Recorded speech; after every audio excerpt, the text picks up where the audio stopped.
جس کی داڑھی اور مونچھ بھی نہیں تھی، اس نے اس قانون کو پاس کر کے یہ قادیانیوں والا فتنہ ہمیشہ ہمیشہ کے لیے ختم کر دیا تھا۔ اور انہوں نے یہ بھی کہا کہ کم از کم پیپلز پارٹی کے ہوتے ہوئے کوئی یہ نہ سوچے کہ اس قانون کو ختم کیا جائے گا یا ایسا قانون پیپلز پارٹی ایکسپٹ کرے گی جس سے قادیانیوں کو فائدہ ہو رہا ہو، جبکہ ہمارے قائد نے اس قانون بنانے کے لیے بہت بڑی قربانی دی ہے، اور ہم تحفظ ختم نبوت کے قانون پر کوئی سمجھوتا نہیں کریں گے۔ میں آپ کو اسمبلی میں جو اسپیچ ہوئی ہے اعظم نذیر تارڑ کی، قادر پٹیل کی اور باقی بھی رہنماؤں کی، وہ چند کلپس آپ کو سناتا ہوں، پہلے آپ وہ کلپ سن لیں۔ ذاتی رائے سمجھ لیں، میں لا منسٹر صاحب سے اپیل کروں گا، دوبارہ میں کہتا ہوں، پہلے بھی کہہ چکا ہوں، ایسا کوئی فلڈ گیٹ نہ کھولیں کہ میرے آقا نامدار کی حرمت پہ کوئی سوال اٹھے۔ خدا کے واسطے یہ آئیڈیا کنسیو کیا جائے۔ میں مولانا صاحب کی بات کو فل سپورٹ کرتا ہوں۔ محمد و آل محمد کی ناموس پر نہ کوئی سودے بازی ہوگی اور نہ کوئی امینڈمنٹ ہم ہونے دیں گے۔ میں صرف یہ بات کرنا چاہوں گا کہ جس بل پر آج ہم بات کر رہے ہیں، یہ اس وزیر اعظم نے منظور کیا تھا اور قادیانیوں کو کافر قرار دیا تھا جس کی داڑھی نہیں تھی سر۔ الحمدللہ اللہ تعالیٰ کا بڑا فضل ہے اس ایوان پہ کہ ہم قرآن اور سنت کے منافی نہ ہمارا آئین اجازت دیتا ہے، نہ قانون اجازت دیتا ہے، نہ ہمارا ضمیر اجازت دیتا ہے کہ کوئی ایسی تجویز ہم لے کے آئیں۔ جی علامہ سے ابھی میں نے خود جا کے ان سے پوچھا، جو چار ترامیم سجیسٹ کی گئیں ان کو انکارپوریٹ کیا گیا۔ جی ایک اندیشہ یہ تھا کہ کہیں اس کانسٹیٹیوشن جو یہ کمیشن بنایا جا رہا ہے، اس ایکٹ کی پروویژن سے کہیں اینٹی قادیانی آرڈیننس یا اس سے متعلقہ کوئی پروویژن جو ہے وہ ڈائلیوٹ، یعنی کہ وہ کم نہ ہو جائے یا اس کا قانونی اثر کم نہ ہو جائے۔ اس کا ایفیکٹ سیکشن 35 میں کہہ دیا گیا کہ یہ قانون ان ایڈیشن ٹو ہے، ان ڈیروگیشن آف لا بھی نہیں ہے اور کسی عدالت کی ججمنٹ پہ بھی نہیں ہوگا۔ لیکن اس کے باوجود کامران مرتضیٰ صاحب کی یہ تجویز ہے کہ سیکشن 35 اومٹ کر دیا جائے۔ ہمیں اس پہ اعتراض نہیں ہے، ہم نے پہلے بھی اس کو اسی شکل میں رکھا ہوا تھا۔ دوسری جو ڈیفینیشن ہے اقلیت کی، وہ جو آئین میں درج ہے وہ نان مسلم کا ورڈ ہے، تو یہ غیر مسلموں کے لیے کمیشن ہے۔ سر ہمارے عیسائی، ہندو، پارسی بھائی جو اتنے ہی اچھے پاکستانی ہیں جو ہم ہیں، یہ سر 6 سال سے سپریم کورٹ آف پاکستان نے 2014 میں یہ ججمنٹ دی کہ ایک ان کا کمیشن بنائے تاکہ جو ان کے ساتھ زیادتیاں ہوتی ہیں یہ اپنے مقدمات حکومت کو بھیج سکے اس کمیشن میں دیکھنے کے بعد۔ آج سر یہ 10 سال کے بعد یہ جوائنٹ سٹنگ میں آیا ہے۔ میں الحمدللہ نہ ہمارے والدین کی یہ تربیت ہے، نہ ہمارے یہ خمیر میں نہ خون میں ہے کہ کوئی ایسا کام ہو جس کی وجہ سے فتنہ قادیان کو ہوا ملے۔ ہم نے اپنے آقا کے حضور سب نے سرخرو پیش ہونا ہے۔ یہ ناظرین آپ نے اسپیچ سن لی، اعظم نذیر تارڑ نے کلیئر بتا دیا کہ قادیانیوں کو اس بل سے کوئی فائدہ نہیں ہوگا، یہ بل صرف اقلیتوں کے لیے ہے، قادیانیوں کے لیے نہیں ہے۔ میں ایک مرتبہ پھر کلیئر کرنا چاہتا ہوں ان تمام دوستوں کو جو کہ سوشل میڈیا کی پوسٹیں پڑھ کر یہ سمجھتے ہیں کہ قادیانیوں کو تحفظ دیا جا رہا ہے، ایسی کوئی بات اس قانون میں نہیں ہے۔ قادیانیوں کا مسئلہ جو ہے وہ جوں کا تو ہی ہے، وہ کافر ڈکلیئر ہو چکے ہیں، ہمارے آئین کے مطابق وہ کافر ہی ڈکلیئر ہوں گے۔ ان کو کبھی بھی وہ حیثیت نہیں ملے گی مسلمانوں والی، نہ ہی اقلیتوں والی، جب تک کہ وہ اپنے آپ کو اقلیتی تصور نہیں کرتے۔ اب اگلی بات کرتے ہیں انجینئر محمد علی مرزا، جو کہ 295 سیٹ توہین رسالت، توہین مذہب اور توہین صحابہ کے کیس میں جیل میں تھے، ان کی آج پیشی ہوئی ہے اور ان کی ضمانت Lahore high court Rawalpindi bench نے منظور کر لی ہے۔ یعنی کہ توہین رسالت کا جو مرتکب ہوا ہے یا توہین صحابہ کا، اس کی ضمانت منظور ہو گئی ہے۔ اب مجھے یہی لگ رہا ہے کہ میں بھی تحریک لبیک پاکستان کو دیوار سے لگانے کا مین مقصد شاید یہی تھا حکومت کا یا ججوں کا، جو کہ پورا ہو چکا ہے،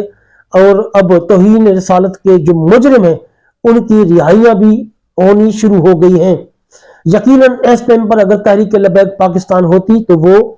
اپنا کردار، اپنا رول ادا کرتی اور اس کے خلاف ضرور پٹیشن میں بھی جاتی اور ان کے خلاف دھرنے اور احتجاج کا اعلان بھی کرتی، لیکن چونکہ اس کو پہلے ہی دیوار سے لگایا جا چکا ہے، اب کوئی ایسی مذہبی پارٹی نہیں ہے کہ جو اس کے لیے آواز بلند کرے کہ مرزا جو ہے انجینئر، اس کی رہائی کس قانون کے تحت ہوئی ہے، جبکہ یہ سزا کا مرتکب ہے نہ کہ رہائی کا۔ ناظرین، مفتی منیب الرحمان صاحب کا آپ کو پتا ہوگا کہ کل ان کی طبیعت اچانک خراب ہو گئی تھی، ان کو ہاسپٹل داخل کیا گیا تھا اور ان کا ڈینگی ڈائگنوز ہوا تھا۔ شکر الحمدللہ ابھی ڈاکٹروں نے ان کی طبیعت کے بارے میں بتا دیا ہے کہ ان کی طبیعت اب خطرے سے باہر ہے اور طبیعت میں بہتری آ رہی ہے۔ مفتی منیب الرحمان یقیناً اہل سنت کا ایک بہت بڑا سرمایہ ہے، اور جب بھی اہل سنت کے اوپر کوئی مشکل وقت آیا ہے تو مفتی منیب الرحمان صاحب نے اپنا کردار ضرور ادا کیا ہے۔ اللہ پاک مفتی منیب الرحمان صاحب کو لمبی اور صحت والی اور عافیت والی زندگی عطا فرمائے۔ ناظرین، چلتے ہیں اپنے آخری موضوع کی طرف۔ آپ کو پتا ہوگا کہ جسٹس محمد آصف، جو کہ سپریم کورٹ بلکہ اسلام آباد ہائی کورٹ کے جج ہیں، ان کے بیٹے نے جو کہ کم عمر تھا، کم ایج تھا، اس نے گاڑی چلا کر لینڈ کروزر، کل رات کو 2 جوان بچیاں تھیں، ان کو اپنی گاڑی کے نیچے رون دیا تھا۔ اس کے بارے میں ایک نئی رپورٹس بھی آ گئی ہیں کہ جس وقت ایکسیڈنٹ ہوا تھا وہ اکیلا نہیں تھا، جبکہ پولیس نے ان کے جو بیٹے ہیں اکیلے اس کے اوپر FIR کاٹی ہے، جبکہ اس کے ساتھ 2 لوگ اور بھی تھے، 2 بچے اس کے دوست اور بھی تھے۔ پولیس کا کہنا تھا کہ جب ہم نے اس بچے نے بتایا کہ میں جسٹس محمد آصف کا بیٹا ہوں، تو ہم نے اس کو گرفتار نہیں کیا اور وہیں پہ روکا۔ اس کے بعد جسٹس محمد آصف صاحب وہاں پر پہنچ گئے۔ سب سے پہلے جج جسٹس محمد آصف صاحب نے جو لڑکی ایک تو فوت ہو چکی تھی، ایک زخمی تھی اور سانسیں جاری تھی، جج صاحب کا تو یہی کام بنتا تھا نا کہ اس کو اپنی گاڑی میں ڈالتے اور اسپتال میں پہنچاتے، لیکن انہوں نے ایسا کام نہیں کیا۔ انہوں نے صرف شواہد مٹانے کی کوشش کی اور سب سے پہلے اپنے بیٹے کے دوستوں کو وہاں سے بھگایا، اس کے بعد اپنے بیٹے کو لے کے بھی گھر آ گیا۔ صبح اس نے پولیس کے حوالے اپنے بیٹے کو کیا اور کیس جو تھا FIR جو درج کی ہے اس میں اس کو یعنی کہ ایسا مسک کیا ہے FIR کو کہ اب اس کا بیٹا آرام سے جو ہے وہ رہا ہو سکتا ہے، اور جو بچیاں 2 فوت ہو چکی ہیں ان کا خون رائیگاں بھی جا سکتا ہے، کیونکہ وہ جسٹس صاحب جو ہیں انہوں نے صرف اپنے بیٹے کو بچانا تھا، اور ایسی خراب FIR اس نے کٹوائی ہے پولیس سے کہ یقیناً ان بچوں کو انصاف نہیں ہوگا، لیکن اس کا بیٹا آرام سے جیل سے رہا ہو جائے گا۔ یہ ہمارے ملک کا اور ہمارے ججوں کا انصاف ہے اور یہ عدلیہ کا نظام ہے، جبکہ کسی اور ملک میں اگر ایسا کام ہوتا تو یقیناً جج صاحب کی نوکری بھی چلی جاتی اور بیٹا بھی جیل میں ہوتا، لیکن ہمارے قانون میں ایسی کوئی چیز نہیں ہے، ہمارے ملک میں قانون کی عملداری نہیں ہے۔ جی ناظرین، یہ تھی آج کی ویڈیو، ملتے ہیں اگلی ویڈیو میں، جزاک اللہ خیر۔